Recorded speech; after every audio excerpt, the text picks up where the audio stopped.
connu la voix de Pierre. Et dans sa joie, Au lieu d'ouvrir la porte là, elle courut annoncer que Pierre était devant la elle a porte. laissé Pierre, elle allait dire aux autres que Pierre qui était en prison est devant la porte. Et regarde la réponse de ceux qui connaissaient le ministère des anges en ce moment-là. Il lui dit quoi? Tu es folle. Tu es folle. Mais elle affirma que la chose était ainsi. Elle a affirmé que c'était réel. Vas-y. Et il dit Il dit quoi? C'est son ange. Non, c'est pas Pierre, c'est son ange. Tu comprends? Yes. En réalité, c'était Pierre. Mais pourquoi les chrétiens de ce temps ont dit que ce n'est pas Pierre, c'est son ange? Parce que chaque personne sur la terre a un ange. Faut dire à ton voisin qu'il a un ange. Faut lui dire ça. Voisin, tu as un ange. Est-ce que lui sait ça même? Est-ce que tu es sûr que ton voisin là, il sait? Lui va utiliser ange des gens. Faut dire voisin, tu as un ange.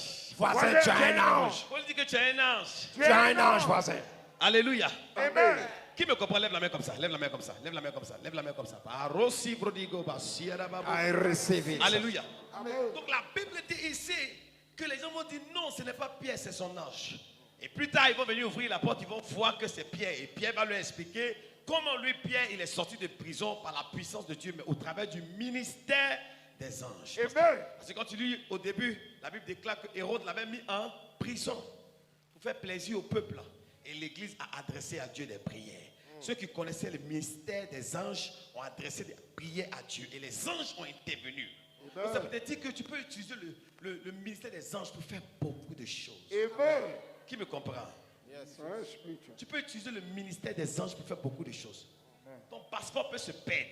Ta voiture peut se perdre. Quelque chose peut se perdre. Tu vas demander à ton ange d'aller chercher pour envoyer ça.